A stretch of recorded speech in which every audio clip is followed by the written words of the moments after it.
అలానే ఎంసీఎస్ రావు అద్దె రూల్స్ మార్చేశారు. సుప్రీంకోర్టు కూడా తాజాగా ఆదేశాలు జారీ చేసింది. కొత్త ఆదేశాలు ఏంటంటే ఎన్ని సంవత్సరాల పాటు మీరు రెంట్కు ఉన్నప్పుడు కూడా అది మీ సొంతం కాదు అని చెప్పి సుప్రీంకోర్టు చెప్పేసింది. గతంలో 11 years పైగా కంటిన్యూగా కనుక ఉంటే అది రైట్ కింద కొంతమంది భావించేవాళ్ళు, కోర్టులో వేసేవాళ్ళు. కానీ సుప్రీంకోర్టు ఓవరాల్గా ఇలాంటి కేసులను టేకప్ చేయొద్దని చెప్తూ ఎన్ని సంవత్సరాల పాటు అద్దె ఇంట్లో ఉన్నప్పటికీ అది సొంతం కాదు అనేది చాలా క్లియర్గా చెప్పింది సుప్రీంకోర్టు. ఇదొక మార్పు. అలాగే అద్దె ఇల్లు ఇచ్చేటప్పుడు కానీ లేదా అద్దె ఇల్లు తీసుకునేటప్పుడు కానీ అటు ఓనర్కి ఇటు అద్దెదారుడికి ఇద్దరికి మధ్య ఖచ్చితంగా అగ్రిమెంట్ అనేది ఉండాలి. ఈ అగ్రిమెంట్ ఉంటేనే రాబోయేటువంటి రోజుల్లో మీరు అద్దెకి ఇవ్వండి అని చెప్పి చెప్తూ ఉన్నారు. సో ఇది ఇంప్లిమెంట్ చేయాలి. ఇంప్లిమెంట్ చేయకపోతే కనుక డెఫినెట్గా ఆయా రాష్ట్ర ప్రభుత్వాలని బాధ్యులుగా చేయడానికి కోర్టులు కూడా సిద్ధమవుతున్నాయి. ఎందుకంటే ఈ అద్దె ఇళ్లలో ఉండేటువంటి వాళ్ళ సంఖ్య ఎక్కువగా ఉంటుంది. వీళ్ళు ఇచ్చేటువంటి డబ్బుతోటి ఓనర్లు డబ్బుని బ్లాక్ చేస్తున్నారు, చేసేస్తున్నారు. అందుకే ఇప్పుడు ఆర్బీఐ ఏం చెప్తుంది, అసలు మార్కెట్లో ఉండే డబ్బు అంతా ఏమైపోతుంది అని అంటున్నారు. లిక్విడ్ అమౌంట్ తగ్గిపోతుంది. ఆ లిక్విడ్ అమౌంట్ ఎక్కడికి అయిపోతుందో బ్లాక్ చేస్తున్నారు ఓనర్స్. వాళ్ళు బ్లాక్ చేసేసి వాళ్ళు బంగారం మీద పెట్టుబడి పెట్టి దాన్ని ఏదో ఒక రకంగా చేయటమో చేస్తూ ఉన్నారు. అయితే ఇక్కడ టెనెంట్ యాక్ట్ అనేది ఒకటి ఉంది. ఈ టెనెంట్ యాక్ట్ ఇంప్లిమెంట్ కావట్లేదు. అందుకే ఇప్పుడు అమెరికా న్యూయార్క్లో ఉండేటువంటి మొన్న గెలిచారు న్యూయార్క్ మేయర్గా గెలిచినటువంటి జహ్రాన్ పెట్టినటువంటి స్లోగన్ ఏంటంటే రెంటల్ యాక్ట్ ఇంప్లిమెంట్ చేస్తాను, 100% ఇంప్లిమెంట్ చేస్తానని చెప్పి హామీ ఇచ్చాడు. అందుకే న్యూయార్క్లో మేయర్గా ఆయన గెలిచాడు. ఆయన డెమోక్రటిక్ సోషలిస్ట్. గెలిచాడంటే ఎందుకు గెలిచాడంటే ప్రధానంగా పేదల కోసం ఆయన ఒక నినాదం తీసుకున్నాడు. రెంట్లకు సంబంధించి పెంచకుండా, అలాగే రెంట్లని నియంత్రించడానికి యాక్ట్ని ప్రధాన అంశంగా తీసుకొని ఆయన గెలిచాడు. సో రాబోయే రోజుల్లో కూడా మన కార్పొరేషన్లో కానీ మున్సిపాలిటీలో కానీ జరిగేటువంటి ఎన్నికల్లో ఖచ్చితంగా ఈ రెంటల్ యాక్ట్ని ఒక ప్రధానమైనటువంటి అంశంగా తీసుకొని ఎన్నికల ప్రచారం జరగబోతుంది. ఎందుకు అని అంటే రాజకీయ పార్టీలకు ఓట్లు ఇంపార్టెంట్. హైదరాబాద్ సిటీ తీసుకోండి, లేదంటే వైజాగ్ తీసుకోండి, లేదంటే విజయవాడ సిటీ తీసుకోండి, లేదంటే తిరుపతి తీసుకోండి, ఎక్కడైనా తీసుకోండి, మీరు వరంగల్ తీసుకోండి, కరీంనగర్ తీసుకోండి. అసలైనటువంటి యజమానుల కంటే కూడా అద్దెకు ఉండేటువంటి వాళ్ళ సంఖ్య ఎక్కువగా ఉంటుంది. ఇప్పుడు హైదరాబాద్ తీసుకుంటే హైదరాబాద్లో దాదాపుగా 1,30,00,000 నుంచి 1,40,00,000 మంది జనాభా ఉన్నారు. ఇక్కడ సొంత ఇంటి ఉండేటువంటి వాళ్ళు ఒక 50,00,000 మంది కూడా మించి ఉంటారు. మరి మిగతా వాళ్ళ పరిస్థితి ఏంటంటే అద్దెళ్లలో ఉంటున్నారు. అంటే అద్దె ఇంటి ఓనర్స్ కంటే కూడా రెంట్కు ఉండేటువంటి వాళ్ళే ఎక్కువగా ఉన్నారు. పైగా ఈ రెంట్కు ఉండేటువంటి వాళ్ళు ఏంటంటే మధ్యతరగతి, బిలో మధ్యతరగతి వాళ్ళు ఎక్కువగా ఉన్నారు. వీళ్ళు ఎక్కడ ఏ ప్రాంతంలో ఉంటే ఆ ప్రాంతంలో ఓటర్స్గా మారుతున్నారు, ఓటు నమోదు చేసుకుంటున్నారు.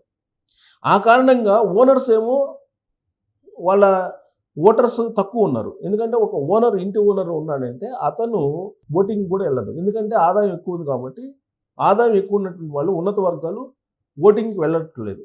ఇది మనం చూస్తూ ఉన్నాం. సో కాబట్టి ఒక ఇంట్లో ఓనర్స్ ఉంటే ఆ ఓనర్స్ పిల్లలు ఎక్కడ అమెరికాలోనూ, ఆస్ట్రేలియాలోనూ, కెనడాలోనూ ఉంటారు. కానీ అద్దెకునేటువంటి వాళ్ళు ఎక్కువ ఉన్నారు. కాబట్టి ఈ ఈక్వేషన్లో అద్దెకునేటువంటి వాళ్ళు ఓటర్స్ ఎక్కువ ఉంటారు కాబట్టి అద్దె ఓటర్స్ ఖచ్చితంగా వాళ్ళకి అనుకూలమైనటువంటి నిర్ణయం రాజకీయ పార్టీలు రాబోయే రోజుల్లో తీసుకునే అవకాశం ఉంది. ఇది ఒక అంశం. ఇక రెండో అంశం ఏంటంటే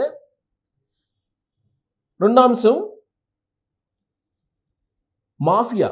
హైదరాబాద్లో మాఫియా ఎంటర్ అయింది. ఇది చాలా కాలం నేను చెప్తున్నాను. ముంబై మాఫియా ఎంటర్ అయింది. ఈ మాఫియా ఏం చేస్తుందంటే ఒక ప్రాంతంలో ఉండేటువంటి అద్దెలని వీళ్ళే హోల్సేల్గా బ్లాక్ చేసేస్తున్నారు, అడ్వాన్స్లు ఇచ్చేసి. సపోజ్ ఒక డబుల్ బెడ్రూమ్ ఇల్లు ఉంది, దానికి 15,000 రెంట్ అనుకుందాం. వీళ్ళు 15,000 రెంట్ ఇచ్చేసి బ్లాక్ చేస్తున్నారు. దాన్నే 20,000, 22,000 చెప్పేసి వీళ్ళు వేరే వాళ్ళకి ఇచ్చి నెలకి ఈ మార్జిన్ ఏదైతే ఉందో 5,000 లేకపోతే 3,000 ఈ మార్జిన్ వాళ్ళు తీసేసుకుంటున్నారు. ఇది దందా నడుస్తుంది హైదరాబాద్లో. అది కూడా ఎలా? మార్వాడీలు ఇది చేసేది కూడా ఎక్కువ మంది మార్వాడీలు. రాజస్థాన్ నుంచి, ఢిల్లీ నుంచి, ముంబై నుంచి వచ్చేటువంటి మార్వాడీలు ఎక్కువ మంది ఇలాంటివి చేస్తున్నారు. ఇది చేయడానికి కారణం ఏంటంటే రెంట్లు వాల్యూ పెంచితే ఫ్లాట్లు కొనుక్కుంటారు అనేటువంటిది. ఎందుకంటే ఫ్లాట్లు కొనుక్కునే వాళ్ళు లేరు. ఇప్పుడు రియల్ ఎస్టేట్కి సంబంధించి ఇప్పుడు రియల్ ఎస్టేట్ డౌన్ ట్రెండ్లో ఉంది. ఈ మధ్యకాలంలో అన్రాక్ నిన్న మొన్న ఇచ్చింది సర్వే. ఆ సర్వేలో ఏం చెప్తున్నారంటే గత ఏడాది కంటే ఎక్కువ అమౌంట్ వచ్చిందని చెప్తున్నారు. బట్ కొనుగోళ్లు పెరిగినాయి అని చెప్పట్లా.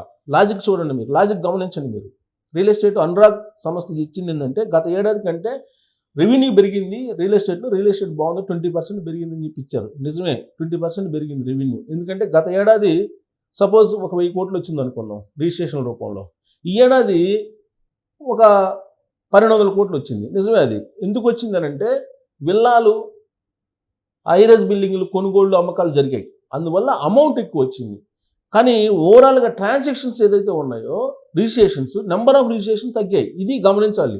అంటే రియల్ ఎస్టేట్ డౌన్లో ఉందని చెప్పడానికి, బట్ అనురాగ్ సంస్థ దాన్ని దాచిపెట్టి హైలో ఉందని చెప్తున్నారు. అందుకే ఈ సర్వే సంస్థలని రియల్ ఎస్టేట్ గురించి ఇచ్చేటువంటి వాటిని ఏటిని నమ్మకూడదు. ఈవెన్ రియల్ ఎస్టేటే కాదు, ఏ సర్వే ఎలక్షన్లకు సంబంధించినటువంటి ఇచ్చేటువంటి సర్వే కూడా నమ్మడానికి లేదు. అంత డబ్బు తీసుకుని కమర్షియల్గా ఆలోచించి సర్వేలు ఇస్తూ ఉంటారు. కాబట్టి వీటిని నమ్మడానికి లేదు. ఇప్పుడు హైదరాబాద్లో జరుగుతుంది ఏంది, ఇక్కడ ఎక్కువగా నార్త్ వాళ్ళు వస్తున్నారు. ఈ నార్త్ వాళ్ళు వచ్చేసి ఆక్యుపై చేస్తున్నారు. వాళ్ళకి బాంబే నుంచి వచ్చినటువంటి వాళ్ళకి ఇక్కడ రెంట్ తక్కువగా అనిపించవచ్చు. ప్లస్ వాళ్ళేంటి అక్కడ ఉండేటువంటి ఒకటి తీసుకుని 4 బ్లాక్ చేసేస్తారు. బ్లాక్ చేసేసి వాళ్ళ ఆధీనంలో ఉంచుకుంటున్నారు. టోటల్గా అపార్ట్మెంట్లే వాళ్ళ ఆధీనంలో ఉంచుకుంటున్నారు. దీంతోపాటు అపార్ట్మెంట్లని వాళ్ళే మొత్తం హోల్సేల్గా కొని చేసి బ్లాక్ చేస్తున్నారు. ఎలా బ్లాక్ చేస్తున్నారంటే అపార్ట్మెంట్లు వాళ్ళే కొంటున్నారు, కొన్న తర్వాత లోన్కి వెళ్తున్నారు, బ్యాంకుల్లో లోన్ పెట్టి లోన్ తీసుకుంటున్నారు. ఈ మధ్యకాలంలో వాళ్ళు ఏం చేస్తున్నారు, మార్కెటింగ్ చేస్తున్నారు. మీరు సోషల్ మీడియాలో చూసుకోండి, ప్రతి హైరైజ్ బిల్డింగ్లో లేదంటే ప్రతి గేటెడ్ కమ్యూనిటీలో వీళ్ళు సోషల్ మీడియాలో వీడియోలు పెడుతున్నారు. వీడియోలు పెట్టి మేము ఎస్ఎఫ్టీ 4000కి ఇస్తాం, 5000కి ఇస్తాం, 6000కి ఇస్తాం అని ఇలా చెప్తున్నారు. మార్కెటింగ్లోకి వచ్చేసారు వాళ్ళు. ఆ కారణంగా మార్కెట్ పెరుగుతుంది. ఒరిజినల్గా అటు బిల్డర్కి అలాగే కొనుగోలుదారుకి మధ్య కనుక ట్రాన్సాక్షన్ జరిగితే ఈ స్థాయిలో రేట్లు ఉండవు. మాఫియా ఎంటర్ అయింది హైదరాబాద్లో. ఈ మాఫియా ఏం చేస్తుంది, అక్కడ కొన్ని ఫ్లాట్లు ఎలా పడితే అలా ఇస్తున్నారు. స్క్రూటినీ కూడా లేదు. ఫ్యామిలీస్ అంటారు, అక్కడికి వచ్చిన తర్వాత అక్కడ ప్రాసిక్యూట్ చేస్తుంటారు. అది మేల్ ఎస్కార్ట్స్, ఫిమేల్ ఎస్కార్ట్స్ అని చెప్పేసి మీకు సోషల్ మీడియాలో వస్తుంటుంది. మేల్ ఎస్కార్ట్స్, ఫిమేల్ ఎస్కార్ట్స్ అని చెప్పి ఇట్లా రకరకాల డ్రగ్స్ అమ్మేవాళ్ళు, గంజాయి అమ్మేవాళ్ళు, తర్వాత బెట్టింగ్ యాప్స్ ప్రమోట్ చేసేటువంటి వాళ్ళు, ఇలా రకరకాలు ఒకటి కాదు. తర్వాత యాప్స్, లోన్ యాప్స్ని ప్రమోట్ చేసేటువంటి వాళ్ళు ఇలా రకరకాలుగా దిగిపోతున్నారు. ఈ కారణంగా మాఫియా అనేది మనకి తెలియకుండానే మొత్తం హైదరాబాద్ని కబ్జా చేసేసింది. దీంతో నార్మల్ పీపుల్ సఫర్ అవుతున్నారు. సో కాబట్టి మాఫియా కారణంగా హైదరాబాదు, అద్దె మాఫియా కారణంగా రియల్ ఎస్టేట్ పెరుగుతుంది. డబుల్ బెడ్రూమ్ అనగానే అది ఎలా ఉన్నా సరే, ఎన్ని ఎస్ఎఫ్టీలు ఉన్నా సరే, అది 1000 ఎస్ఎఫ్టీలు ఉన్నా సరే 20,000, 900 ఎస్ఎఫ్టీ ఉన్నా 20,000, 1200 ఎస్ఎఫ్టీ ఉన్నా 20,000. ఇలా అసలు వేరియేషన్, అది ఎలా ఉంది, కండిషన్ ఏంది, అది ఓల్డా, న్యూనా, కప్బోర్డ్స్ ఉన్నాయా, ఇవన్నీ చూసుకోకుండా అందరూ ఒకే రేట్ చెప్పేస్తున్నారు. విచిత్రమైన పరిణామం చెప్తా, నాకు తారసపడిన అంశం. ఒక ఫ్లాట్ 2 లెట్ పెట్టారు, అదే ఫ్లాట్ సేల్కి కూడా పెట్టారు. ఎందుకు పెట్టారని నేను అడిగా. సేల్కి పెట్టారు, 2 లెట్ పెట్టారు, ఎందుకు పెట్టారంటే ఇతను ఫోన్ చేస్తే రెంట్కి డబుల్ బెడ్రూమ్ 30,000 చెప్పాడు. నేను డబుల్ బెడ్రూమ్ 30,000 చెప్పి మళ్ళీ ఈ నెంబర్ ఇంకొక నెంబర్ ఇచ్చాడు, సేల్కి అని చెప్పి. ఆ నెంబర్కి చేస్తే డబుల్ బెడ్రూమ్ 75 లక్షలు చెప్పాడు. అదేంది సేల్ 2 లెట్కి పెట్టావు కదా అంటే, అవునండి రెంట్ ఎక్కువ ఉంది, రెంట్ని బట్టి కదా ఫ్లాట్లు కొనేది, అందుకని రెంట్ని చెప్పడానికి, రెంట్ హై ఉంది ఈ ఏరియాలో అని చెప్పడానికి నేను బోర్డు పెట్టానని చెప్తున్నాను. అంటే రెంట్ని బట్టి ఫ్లాట్ని సేల్ చేసుకునేటువంటి తెలివి, ఇలాంటివన్నీ కూడా బిజినెస్ ప్రాక్టీసెస్. సో కాబట్టి ఒక మాఫియా ఎంటర్ అయింది. ఈ మాఫియా దెబ్బకి హైదరాబాదు గజగజలాడిపోతుంది. మామూలు వాళ్ళు నివసించే పరిస్థితులు. ఒకప్పుడు హైదరాబాద్లో అందరూ వచ్చి హ్యాపీగా నివసించేటువంటి ప్రాంతం ఇది. 94లో నేను వచ్చాను, అప్పటి నుంచి చూస్తున్నా. కానీ ఇవాళ మాఫియా చేతుల్లోకి వెళ్ళిపోయినటువంటి క్రమంలో అద్దె ఓనర్లు ఖచ్చితంగా జైలుకి వెళ్ళేటువంటి పరిస్థితి ఉంది. ఇప్పటికే చాలామందిని జైలుకి పంపించారు, డ్రగ్స్, గంజాయి ఇవన్నీ దొరికిన కారణంగా. అసాంఘిక శక్తులు మీ ఇంట్లోకి చేరుతున్నారు. అలాంటి వాళ్ళని స్క్రూటినీ చేసుకోకుండా రెంట్ ఎక్కువ వస్తుందని ఇస్తే మీరు జైలుకి వెళ్ళటం ఖాయం. Thank you.